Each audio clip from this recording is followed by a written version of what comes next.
The White House continues to give the South African government the cold shoulder after it seemingly rolled out the red carpet for Afriforum and Solidarity, but has hardly said anything about receiving a special envoy from Pretoria to explain our stance on policy issues.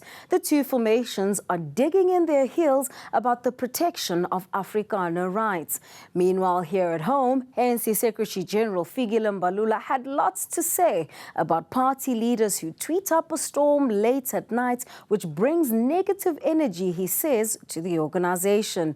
And speaking of which, MK Party's Duduzile Zuma Sambudla doesn't seem to be off the hook just yet after her own destructive tweets against Secretary General Floyd Shivambu. And just how close is the National Treasury getting towards putting together what is arguably going to be the most historic budget to be ever tabled since the dawn of our democracy? I'm Ziyanda Ngcobo, and this is Your Week in Politics.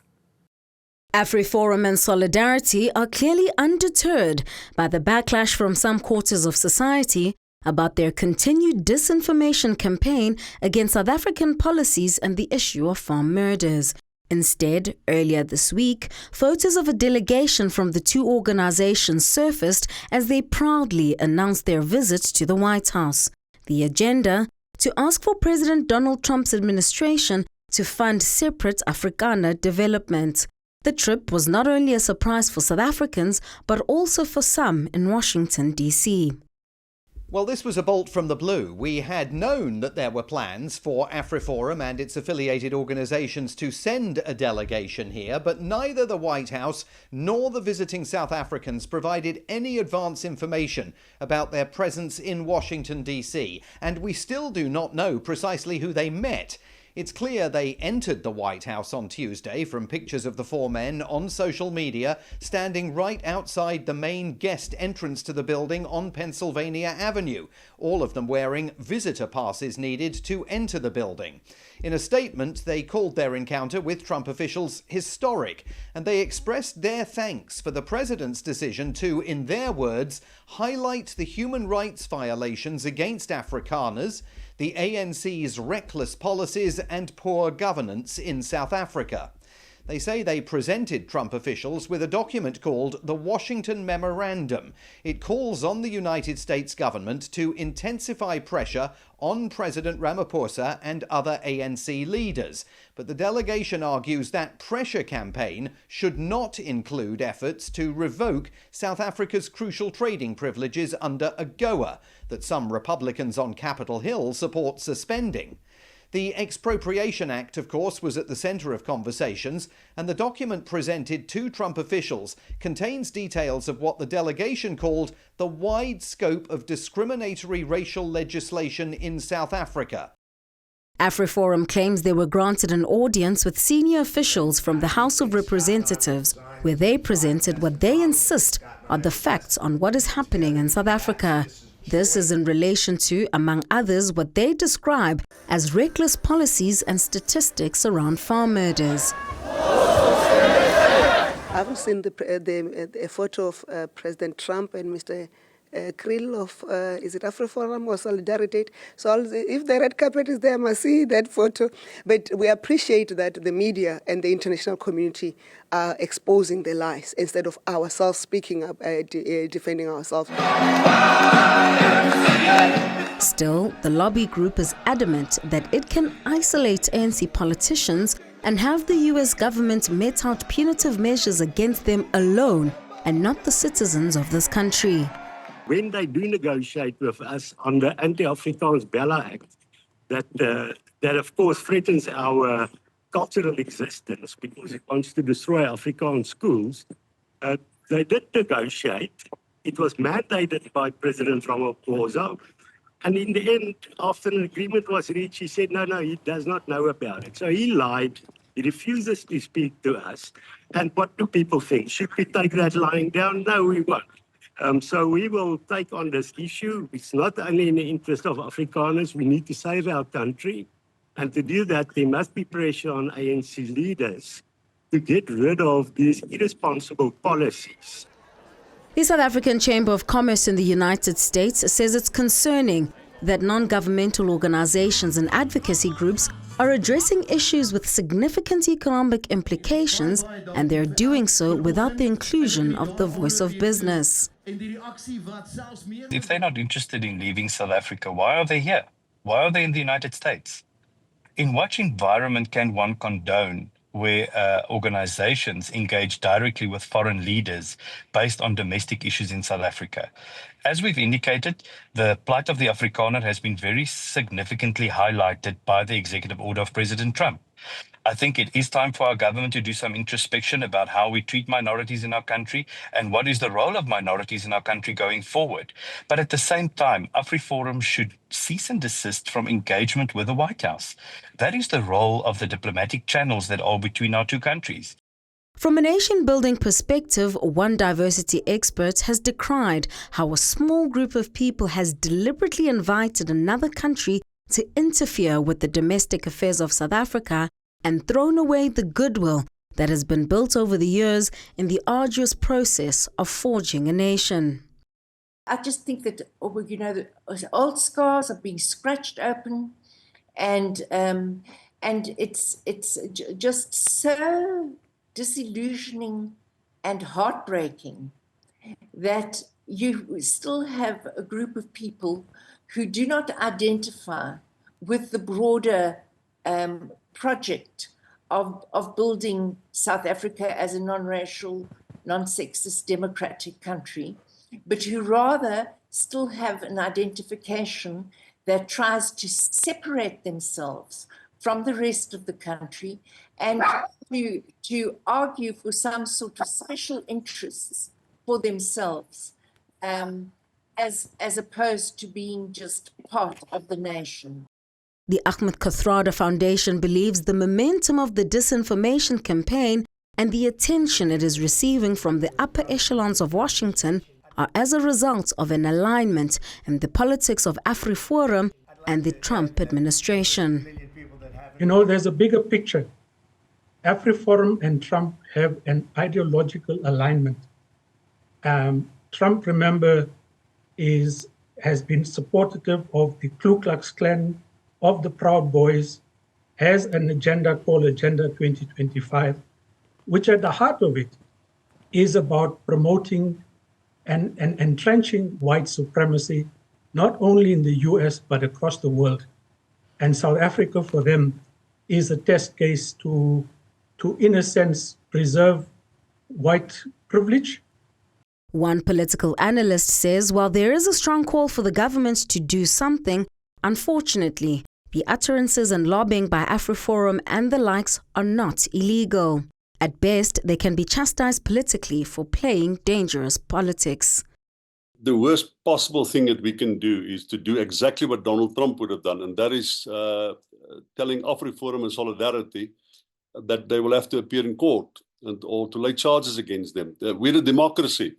People are allowed to offend in South Africa, and that's exactly what they do. So I don't think government or anybody, prosecuting authority, will or should be taking any action against them.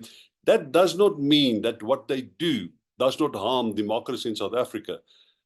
It is free for anybody in South Africa to apply pressure via international agencies on South Africa to influence policy. It happens all over the world all the time.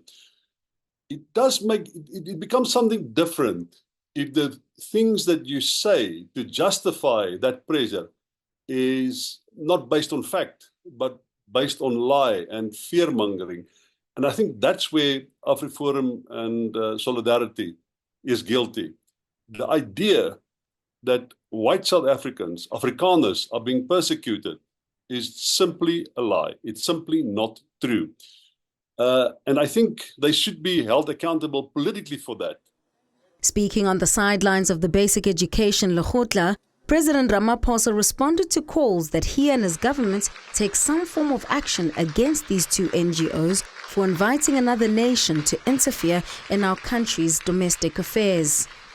Well, there are people who are saying that, something needs to be done to them and all that. And I would say that we need to be sending a clear message to them that as far as we are concerned, as proud South Africans, we prefer that we should all stay here and solve our problems. And already what they are doing has spawned divisions in our nation. And that is not a nation-building process of running around the world to try and have your problems solved. You are just sowing divisions. Because now a number of South Africans then start looking at others negatively.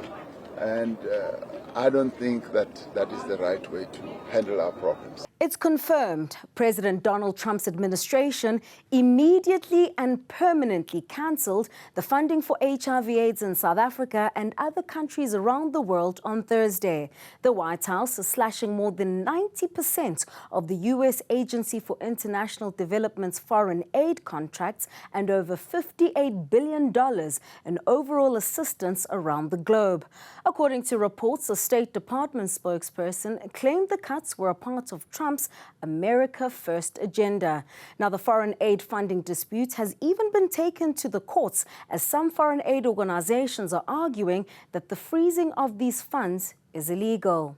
The whole region has been moving to a period or a place of self-reliance, less dependency on the PEPFAR program. I think you're absolutely right. As many have said, this is not a program that could continue into, perpetuity. So we have been making headway, in South Africa in particular.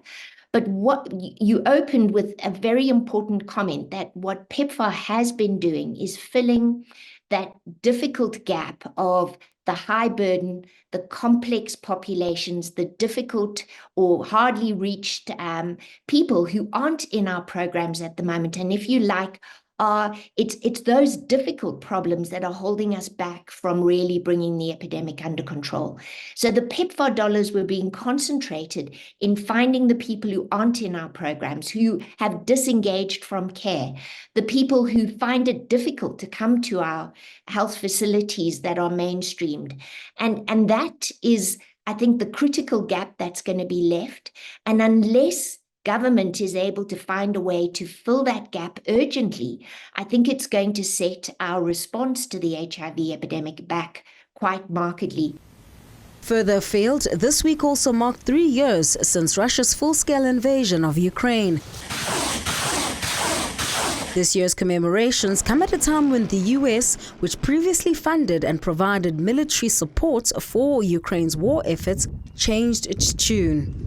At the same time, President Volodymyr Zelensky is due to visit the White House on Friday to finalize a minerals deal with the Trump administration, which has been justified as a way to repay what Trump believes has been money wasted. Here's Voice of Africa's Eastern European Bureau Chief reflecting on the commemorations in Kyiv led by Zelensky on Monday.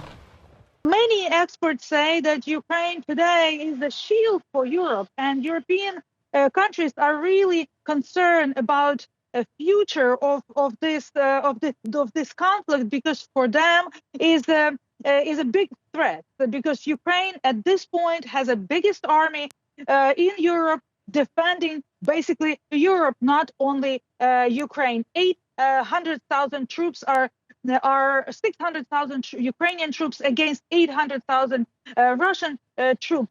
And Europe does not have that much manpower. So European leaders now are waking up to this reality and trying to do whatever they can to support Ukraine in this fight. When we return, we look at the internal political shake-ups within the ANC and Umkhonto weSizwe party as they gear up for next year's local government elections.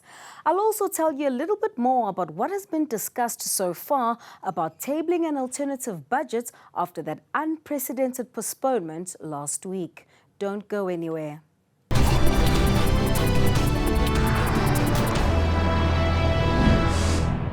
Welcome back. Thanks for staying tuned to Newsroom Africa on Channel 405. This week, President Cyril Ramaphosa opened the first G20 finance ministers and central bank governors meeting in Cape Town, where he urged developed nations to address economic imbalances that unfairly leave poorer countries, mostly in Africa, on the back foot when it comes to economic growth. At the same time, the biggest global gathering of climate change bankers who control $28 trillion in climate finance took place on the sidelines of that G20 meeting. Here's Newsroom Africa's Xolani Mbanjwa with a look at what took place on the first day of the gathering.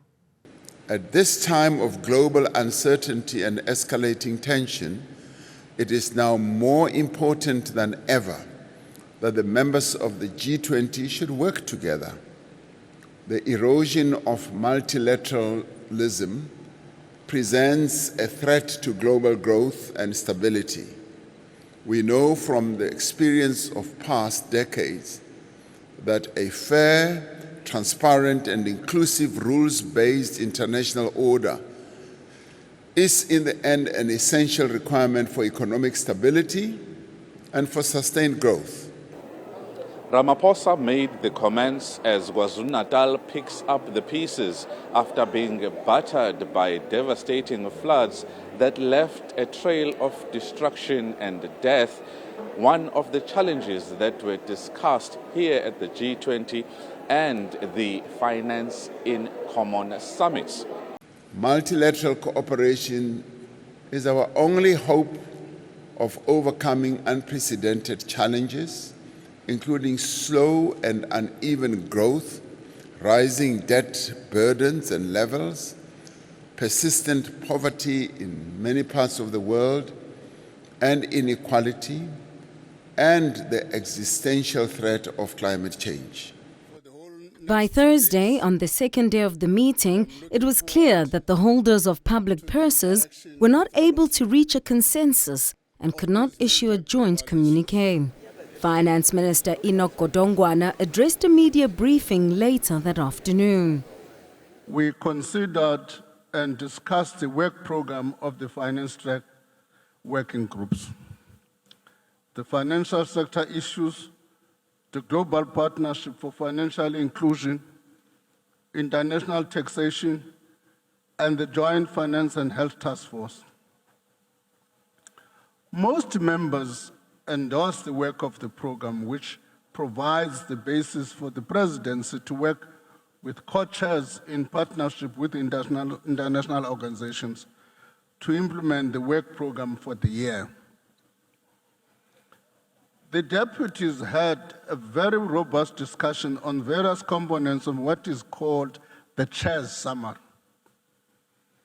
The South African president has been keen to use every opportunity to forge consensus as far as possible. Godongwana added that it's not unusual for the G20 finance ministers to conclude their meeting without issuing a joint communication. In response to a question about how the absence of top officials from the US, Brazil, China, and Japan may have affected the ability to reach a consensus at this week's gathering, Godongwana had this to say. From the USA, Scott's Bissett, the Secretary Treasurer, sent a note verbal that he is coming. All of a sudden, the President of the United States called his first budget meeting, his first cabinet meeting yesterday. And therefore, Scott had, as a result, to attend the first meeting.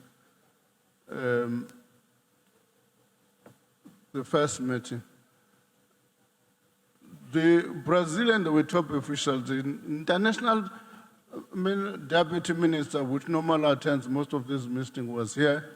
Similar process with the Chinese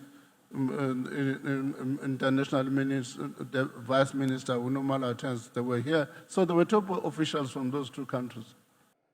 Speaking of finances, efforts are continuing to ensure that come the 12th of March, Godongwana will be able to table the budget here at home.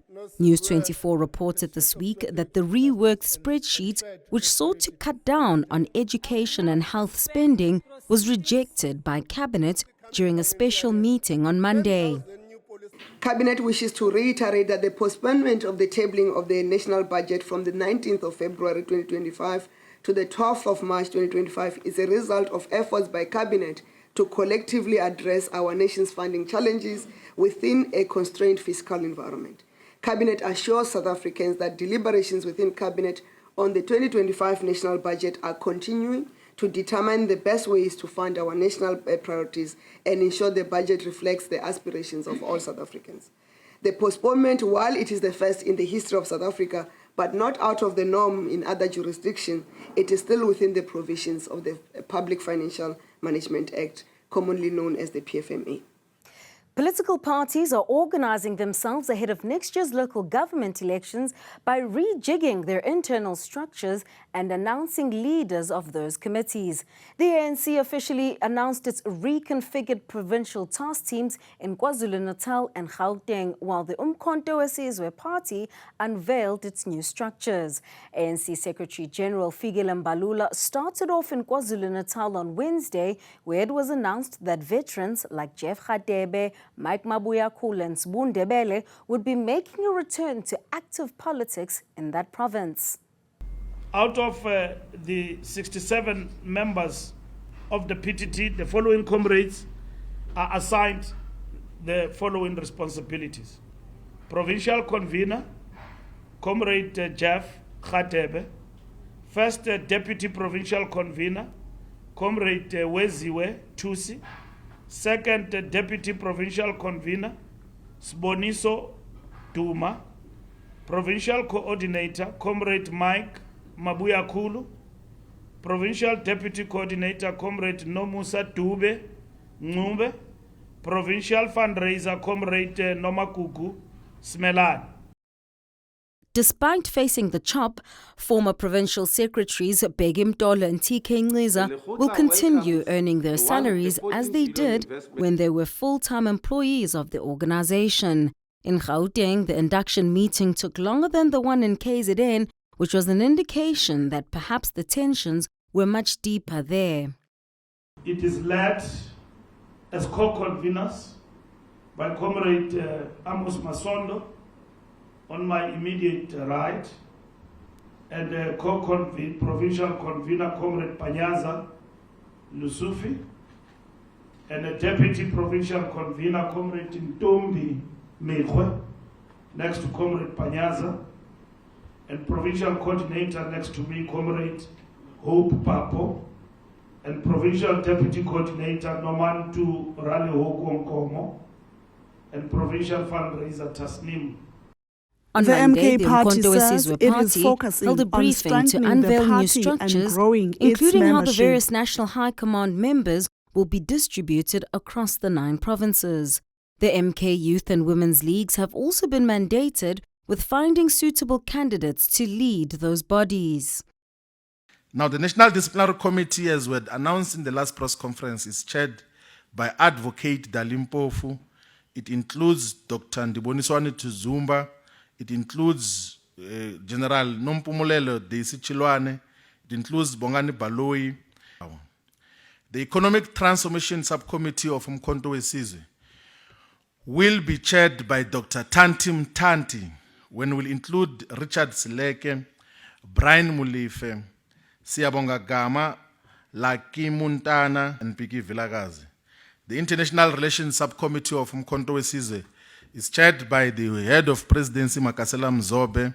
It includes Commander Des van Rooyen, Kate Mabizela, Dr. Skumbuzo Mkhize, Duduzile Zuma, and Dilem Ntama. The party also unveiled the list of members who've been recommended by the National Disciplinary Committee for violating the organization's constitution. Chief among them is former President Jacob Zuma's daughter, Duduzile, for her social media rant against Shivambu a few weeks ago. The final apology that she submitted, which was accepted by most quarters, as it should be, was accepted accordingly. Duduzile Zuma is a member of MK Party, and the constitution is clear on membership. She's no different to myself, she's no different to any other member. So the MK disciplinary process, as it should unfold and how it would unfold, will unfold accordingly. As a part of what is clearly a spirited attempt to have formal institutional processes and procedures, on Friday, the long-standing battle with former Mpumalanga convener Mary Padi culminated in her membership being terminated. Padi initiated a legal battle following a number of allegations, including financial misconduct. She won the initial stage of her case in the Mpumalanga High Court with an interim order directing that she be reinstated both as party leader and as a member of the provincial legislature. At the same time, earlier this year, Padi also accused the party's deputy president, John Hlophe, of sexual harassment. Speaking on the sidelines of the Mpumalanga State of the Province address on Friday, Padi says the party is in contempt of court. Remember that has been set aside with court last year, December on the 3rd. And therefore there's nothing to be able to discuss because that matter is not there. It's like the letter is null and void. It's not about who's the leader in the province. It is all about what the policies, the law of the country says, and the processes, internal processes to be followed. And here we are sitting with another divert of something that did not happen. No internal processes were followed, and then they are writing on top of the set-aside matter. So there's nothing to talk about that matter here. But the party says Padi's membership termination is as a result of her continuous flouting of the constitution and other transgressions, including sowing divisions and exacerbating ill discipline among the rank and file. Now, it doesn't mean just because now you have a court order that you can do as you please within the party. By virtue of you having been granted to stay on as a member of the party means you still need to work within the confinements of the constitution of the party. And one of those being this bar the one of taking us to court, but one of those being, participating in events that are said to be factional, that aren't endorsed by the party's leadership. And that seemed to cause division and exacerbate ill discipline. And this is what was happening here. This also then undermines the decision that has been taken by the national officials that she, in this case, be replaced by convener Advocate Mkhwebane. That's my lot for this week. As always, stay tuned to Newsroom Africa, channel 405, for more news, views, and breaking stories. Let's meet again, same time next week. Take care and thank you for watching.